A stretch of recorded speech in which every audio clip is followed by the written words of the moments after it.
英語聞き流しリスニング、英語テキストと MP3 音声ダウンロードはホームページからご利用いただけます。88thpp.com 88thpp.com A Dog of Flanders. Nello and Patriski were left all alone in the world. They were friends in a friendship closer than brotherhood. Nello was a little Ardennes, Patriski was a big Fleming. They were both of the same age by length of years, yet one was still young, and the other was already old.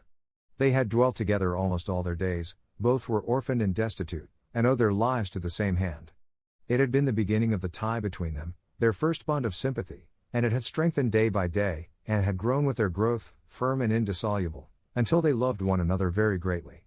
Their home was a little hut on the edge of a little village, a Flemish village a league from Antwerp, set amidst flat breadths of pasture and corn lands, with long lines of poplars and of alders bending in the breeze on the edge of the great canal which ran through it. It had about a score of houses and homesteads, with shutters of bright green or sky blue, and roofs rose red or black and white, and walls whitewashed until they shone in the sun like snow.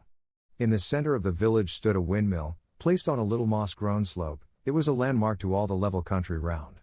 It had once been painted scarlet, sails and all, but that had been in its infancy, half a century or more earlier, when it had ground wheat for the soldiers of Napoleon, and it was now a ruddy brown, tanned by wind and weather. It went queerly by fits and starts, as though rheumatic and stiff in the joints from age, but it served the whole neighborhood, which would have thought it almost as impious to carry grain elsewhere as to attend any other religious service than the mass that was performed at the altar of the little old grey church, with its conical steeple, which stood opposite to it, and whose single bell rang morning, noon, and night with that strange, subdued, hollow sadness which every bell that hangs in the Low Countries seems to gain as an integral part of its melody. Within sound of the little melancholy clock almost from their birth upward, they had dwelt together, Nello and Patriski, in the little hut on the edge of the village, with the cathedral spire of Antwerp rising in the northeast, beyond the great green plain of seeding grass and spreading corn that stretched away from them like a tideless, changeless sea. It was the hut of a very old man, of a very poor man, of old Jehan Doss, who in his time had been a soldier, and who remembered the wars that had trampled the country as oxen tread down the furrows, and who had brought from his service nothing except a wound, which had made him a cripple. When old Jehan Doss had reached his full 80, his daughter had died in the Ardennes, hard by Stavelot, and had left him in legacy her 2-year-old son. The old man could ill contrive to support himself, but he took up the additional burden uncomplainingly, and it soon became welcome and precious to him. Little Nello, which was but a pet diminutive for Nicholas, throve with him, and the old man and the little child lived in the poor little hut contentedly. It was a very humble little mud hut indeed, but it was clean and white as a seashell, and stood in a small plot of garden ground that yielded beans and herbs and pumpkins. They were very poor, terribly poor, many a day they had nothing at all to eat. They never by any chance had enough. To have had enough to eat would have been to have reached paradise at once. But the old man was very gentle and good to the boy, and the boy was a beautiful, innocent, truthful, tender-hearted creature, and they were happy on a crust and a few leaves of cabbage, and asked no more of earth or heaven, save indeed that Patriski should be always with them, since without Patriski where would they have been? For Patriski was their alpha and omega, their treasury and granary, their store of gold and wand of wealth, their breadwinner and minister, their only friend and comforter. Patriski dead or gone from them, they must have laid themselves down and died likewise. Patriski was body, brains, hands, head, and feet to both of them. Patriski was their very life, their very soul. For Jehan Doss was old and a cripple, and Nello was but a child, and Patriski was their dog. A dog of Flanders, yellow of hide, large of head and limb, with wolf-like ears that stood erect, and legs bowed and feet widened in the muscular development wrought in his breed by many generations of hard service. Patriski came of a race which had toiled hard and cruelly from sire to son in Flanders many a century, slaves of slaves, dogs of the people, beasts of the shafts and the harness, creatures that lived straining their sinews in the gall of the cart, and died breaking their hearts on the flints of the streets. Patriski had been born of parents who had labored hard all their days over the sharp-set stones of the various cities and the long, shadowless, weary roads of the two Flanders and of Brabant. He had been born to no other heritage than those of pain and of toil. He had been fed on curses and baptized with blows. Why not? It was a Christian country, and Patriski was but a dog. Before he was fully grown he had known the bitter gall of the cart and the collar. Before he had entered his 13th month he had become the property of a hardware dealer, who was accustomed to wander over the land north and south, from the blue sea to the green mountains. They sold him for a small price, because he was so young. This man was a drunkard and a brute. The life of Patriski was a life of hell. To deal the tortures of hell on the animal creation is a way which the Christians have of showing their belief in it. His purchaser was a sullen, ill-living, brutal Brabant who heaped his cart full with pots and pans and flagons and buckets, and other wares of crockery and brass and tin, and left Patriski to draw the load as best he might, whilst he himself lounged idly by the side in fat and sluggish ease, smoking his black pipe and stopping at every wine shop or cafe on the road. Happily for Patriski, or unhappily, he was very strong. He came of an iron race, long born and bred to such cruel travail, so that he did not die, but managed to drag on a wretched existence under the brutal burdens, the scarifying lashes, the hunger, the thirst, the blows, the curses, and the exhaustion which are the only wages with which the Flemings repay the most patient and laborious of all their four-footed victims. One day, after 2 years of this long and deadly agony, Patriski was going on as usual along one of the straight, dusty, unlovely roads that lead to the city of Rubens. It was full midsummer and very warm. His cart was very heavy, piled high with goods in metal and in earthenware. His owner sauntered on without noticing him otherwise than by the crack of the whip as it curled round his quivering loins. The Brabant had paused to drink beer himself at every wayside house, but he had forbidden Patriski to stop a moment for a draught from the canal. Going along thus, in the full sun, on a scorching highway, having eaten nothing for 24 hours, and, which was far worse to him, not having tasted water for near 12, being blind with dust, sore with blows, and stupefied with the merciless weight which dragged upon his loins, Patriski staggered and foamed a little at the mouth, and fell. He fell in the middle of the white, dusty road, in the full glare of the sun. He was sick unto death, and motionless. His master gave him the only medicine in his pharmacy, kicks and oaths and blows with a cudgel of oak, which had been often the only food and drink, the only wage and reward, ever offered to him. But Patriski was beyond the reach of any torture or of any curses. Patriski lay, dead to all appearances, down in the white powder of the summer dust. After a while, finding it useless to assail his ribs with punishment and his ears with maledictions, the Brabant deeming life gone in him, or going so nearly that his carcass was forever useless, unless indeed some one should strip it of the skin for gloves, cursed him fiercely in farewell, struck off the leathern bands of the harness, kicked his body aside into the grass, and, groaning and muttering in savage wrath, pushed the cart lazily along the road uphill, and left the dying dog for the ants to sting and for the crows to pick. It was the last day before Kermesse away at Louvain, and the Brabant was in haste to reach the fair and get a good place for his truck of brass wares. He was in fierce wrath, because Patriski had been a strong and much enduring animal, and because he himself had now the hard task of pushing his charrette all the way to Louvain. But to stay to look after Patriski never entered his thoughts. The beast was dying and useless, and he would steal, to replace him, the first large dog that he found wandering alone out of sight of its master. Patriski had cost him nothing, or next to nothing, and for 2 long, cruel years had made him toil ceaselessly in his service from sunrise to sunset, through summer and winter, in fair weather and foul.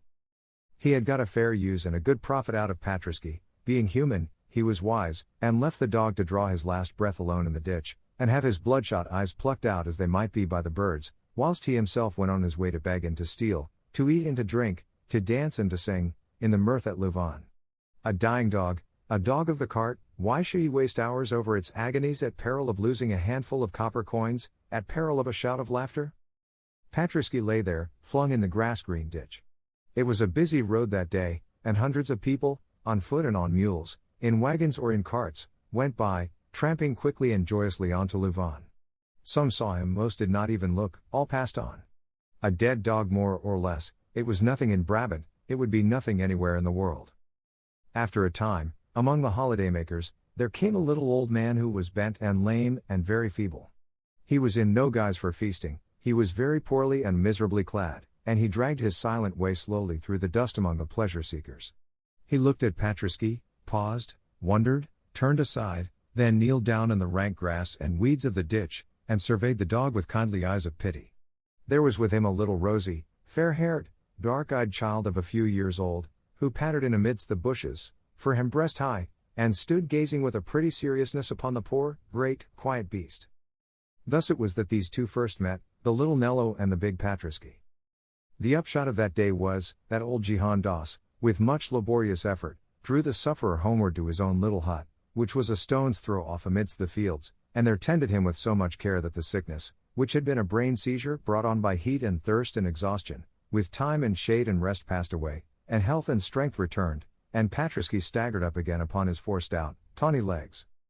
Now for many weeks he had been useless, powerless, sore, near to death, but all this time he had heard no rough word, had felt no harsh touch, but only the pitying murmurs of the child's voice and the soothing caress of the old man's hand. In his sickness they too had grown to care for him, this lonely man and the little happy child.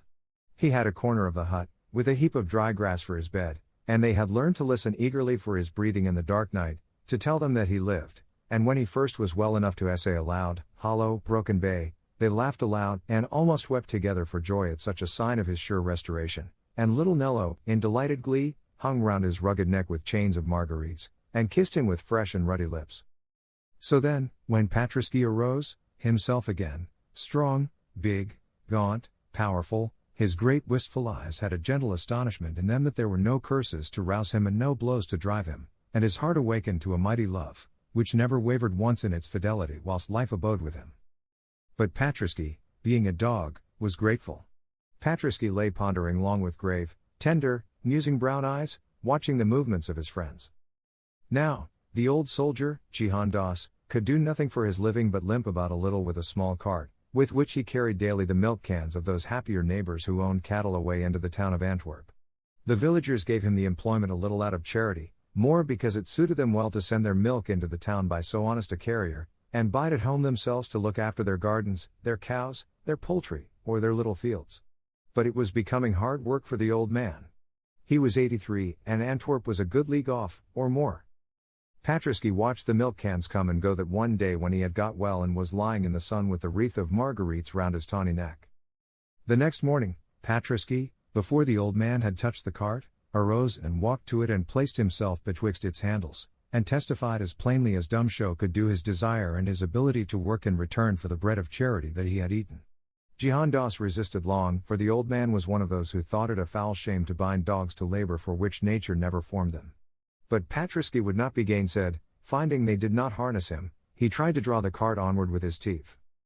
At length Jihan Das gave way, vanquished by the persistence and the gratitude of this creature whom he had succored. He fashioned his cart so that Patriski could run in it, and this he did every morning of his life thenceforward.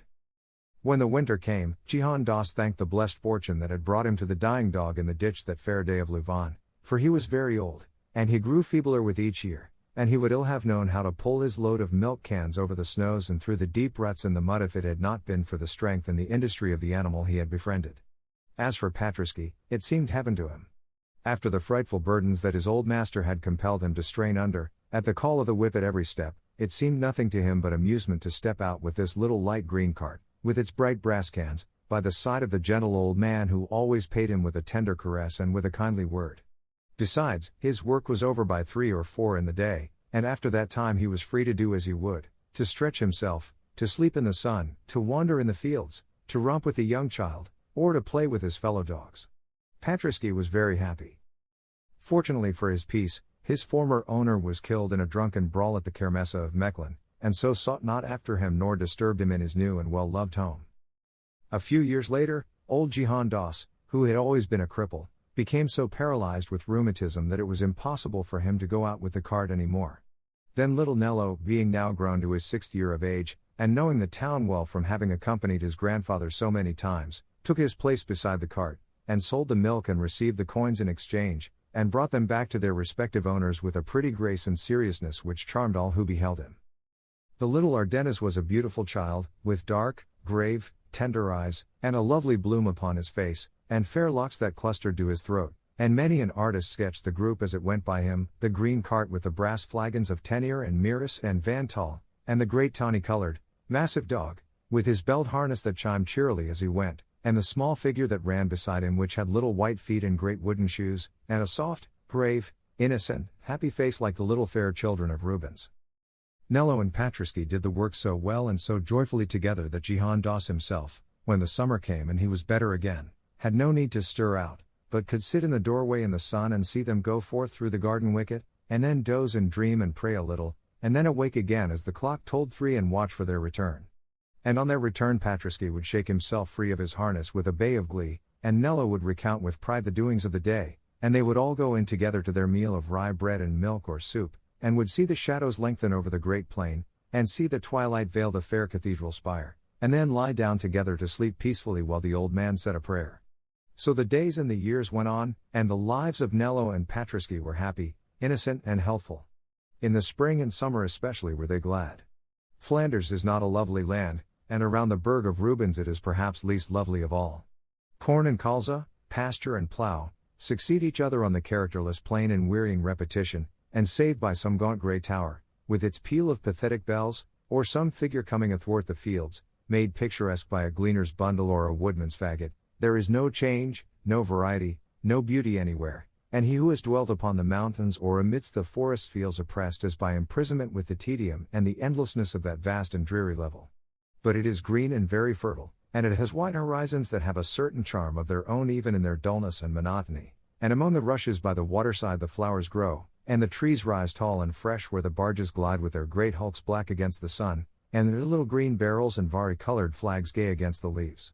Anyway, there is greenery and breadth of space enough to be as good as beauty to a child and a dog, and these two asked no better, when their work was done, than to lie buried in the lush grasses on the side of the canal, and watch the cumbrous vessels drifting by and bring the crisp salt smell of the sea among the blossoming scents of the country summer. True, in the winter it was harder, and they had to rise in the darkness and the bitter cold, and they had seldom as much as they could have eaten any day, and a hut was scarce better than a shed when the nights were cold, although it looked so pretty in warm weather, buried in a great kindly clambering vine, that never bore fruit, indeed, but which covered it with luxuriant green tracery all through the months of blossom and harvest. In winter the winds found many holes in the walls of the poor little hut, and the vine was black and leafless, and the bare lands looked very bleak and drear without, and sometimes within the floor was flooded and then frozen. In winter it was hard, and the snow numbed the little white limbs of Nello, and the icicles cut the brave, untiring feet of Patriski. But even then they were never heard to lament, either of them. The child's wooden shoes and the dog's 4 legs would trot manfully together over the frozen fields to the chime of the bells on the harness, and then sometimes, in the streets of Antwerp, some housewife would bring them a bowl of soup and a handful of bread, or some kindly trader would throw some billets of fuel into the little cart as it went homeward, or some woman in their own village would bid them keep a share of the milk they carried for their own food, and they would run over the white lands, through the early darkness, bright and happy, and burst with a shout of joy into their home. So, on the whole, it was well with them, very well, and Patriski, meeting on the highway or in the public streets the many dogs who toiled from daybreak into nightfall, paid only with blows and curses, and loosened from the shafts with a kick to starve and freeze as best they might, Patriski in his heart was very grateful to his fate, and thought it the fairest and the kindliest the world could hold. Though he was often very hungry indeed when he lay down at night, though he had to work in the heats of summer noons and the rasping chills of winter dawns, though his feet were often tender with wounds from the sharp edges of the jagged pavement, though he had to perform tasks beyond his strength and against his nature, yet he was grateful and content, he did his duty with each day, and the eyes that he loved smiled down on him. It was sufficient for Patriski. There was only one thing which caused Patriski any uneasiness in his life, and it was this. Antwerp, as all the world knows, is full at every turn of old piles of stones, dark and ancient and majestic, standing in crooked courts, jammed against gateways and taverns, rising by the water's edge, with bells ringing above them in the air, and ever and again out of their arched doors a swell of music pealing. There they remain, the grand old sanctuaries of the past, shut in amidst the squalor, the hurry, the crowds, the unloveliness and the commerce of the modern world, and all day long the clouds drift and the birds circle and the winds sigh around them, and beneath the earth at their feet there sleeps, Rubens. And the greatness of the mighty master still rests upon Antwerp, and wherever we turn in its narrow streets his glory lies therein, so that all mean things are thereby transfigured, and as we pace slowly through the winding ways, and by the edge of the stagnant water, and through the noisome courts, his spirit abides with us, and the heroic beauty of his visions is about us, and the stones that once felt his footsteps and bore his shadow seem to arise and speak of him with living voices. For the city which is the tomb of Rubens still lives to us through him, and him alone. It is so quiet there by that great white sepulchre, so quiet, save only when the organ peals and the choir cries aloud the Salve Regina or the Kyrie eleison. Sure no artist ever had a greater gravestone than that pure marble sanctuary gives to him in the heart of his birthplace in the chancel of St. Jacques. Without Rubens, what were Antwerp? A dirty, dusky, bustling mart, which no man would ever care to look upon save the traders who do business on its wharves. With Rubens, to the whole world of men it is a sacred name, a sacred soil, a Bethlehem where a god of art saw light, a Golgotha where a god of art lies dead. O nations! Closely should you treasure your great men, for by them alone will the future know of you. Flanders in her generations has been wise. In his life she glorified this greatest of her sons, and in his death she magnifies his name. But her wisdom is very rare. Now, the trouble of Patriski was this. Into these great, sad piles of stones, that reared their melancholy majesty above the crowded roofs, the child Nello would many and many a time enter, and disappear through their dark arched portals, whilst Patriski, left without upon the pavement, would wearily and vainly ponder on what could be the charm which thus allured from him his inseparable and beloved companion. Once or twice he did essay to see for himself, clattering up the steps with his milk cart behind him, but thereon he had been always sent back again summarily by a tall custodian in black clothes and silver chains of office, and fearful of bringing his little master into trouble, he desisted, and remained couched patiently before the churches until such time as the boy reappeared. It was not the fact of his going into them which disturbed Patriski. He knew that people went to church, all the village went to the small, tumble-down, grey pile opposite the red windmill. What troubled him was that little Nello always looked strangely when he came out, always very flushed or very pale, and whenever he returned home after such visitations would sit silent and dreaming, not caring to play, but gazing out at the evening skies beyond the line of the canal, very subdued and almost sad. What was it?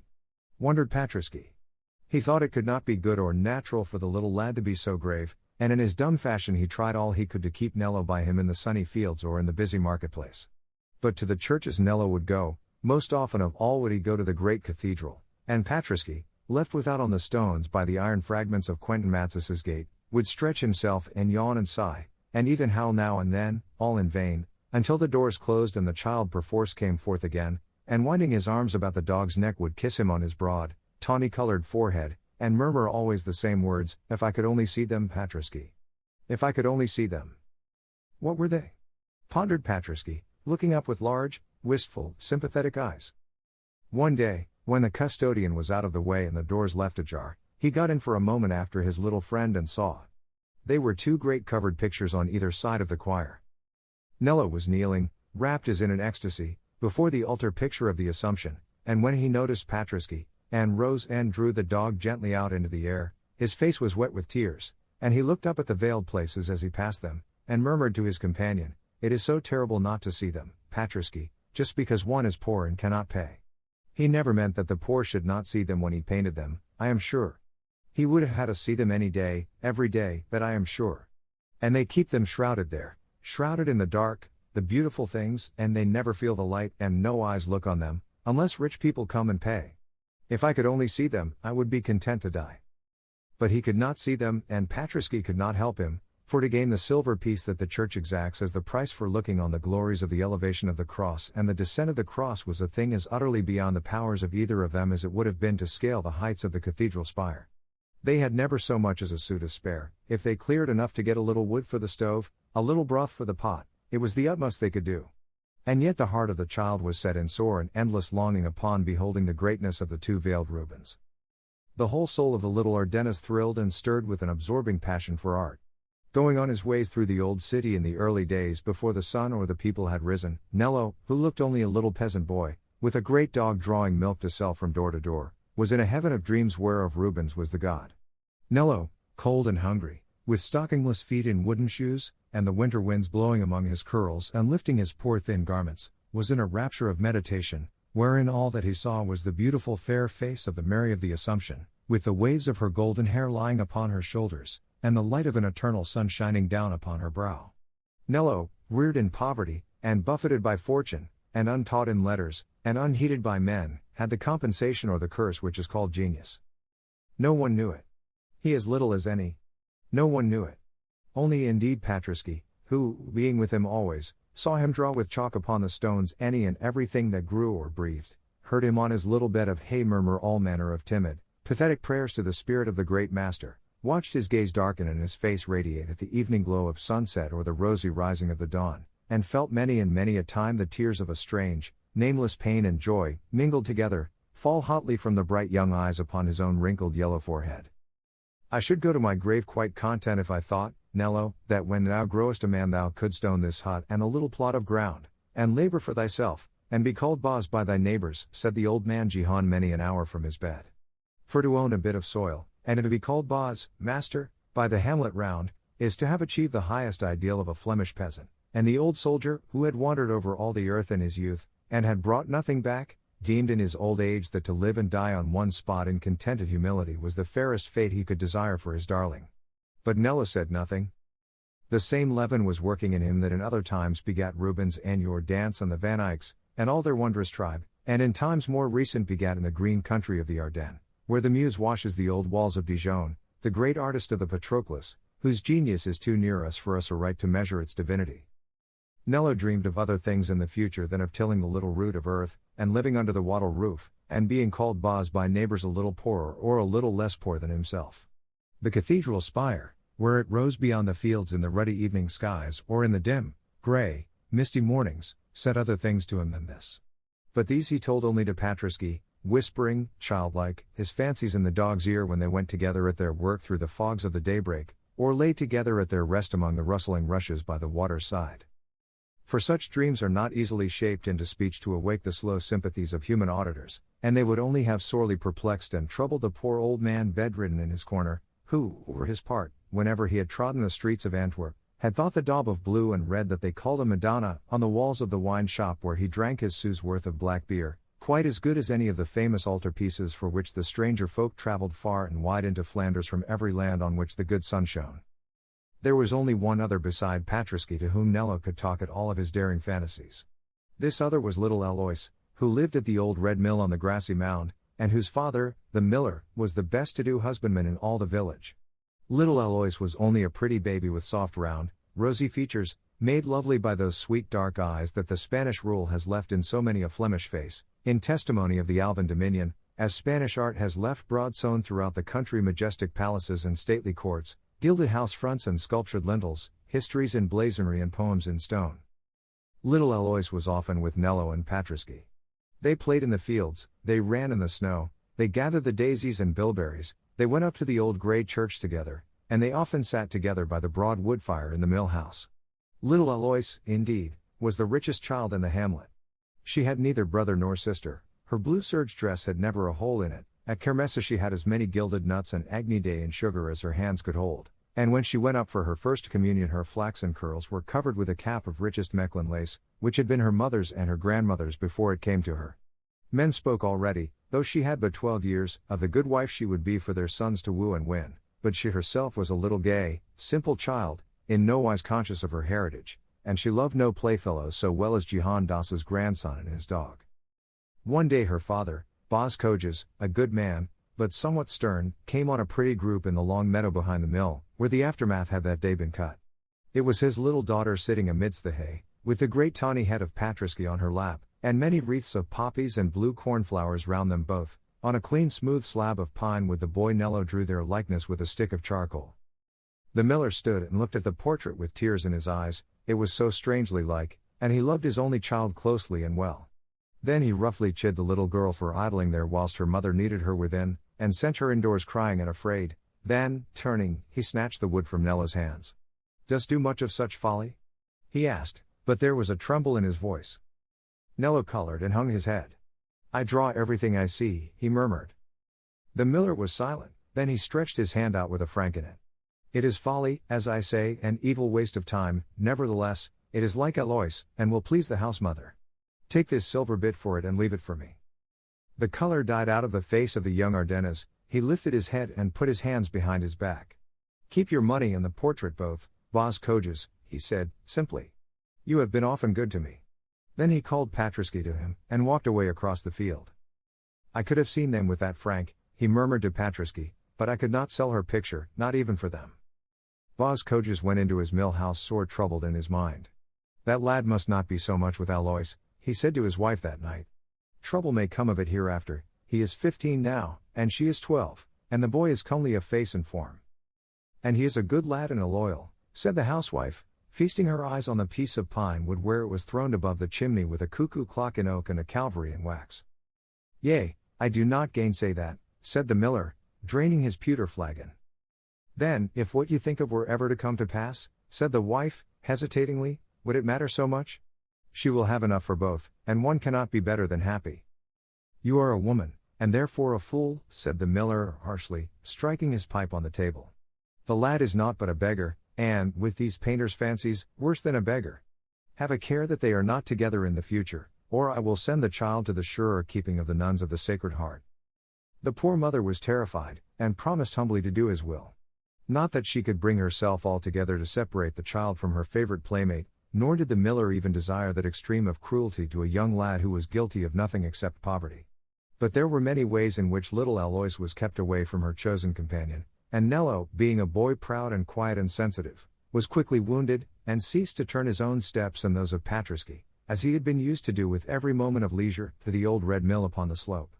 What his offence was he did not know. He supposed he had in some manner angered Bas Coges by taking the portrait of Alois in the meadow, and when the child who loved him would run to him and nestle her hand in his, he would smile at her very sadly and say with a tender concern for her before himself, "Nay, Alois, do not anger your father.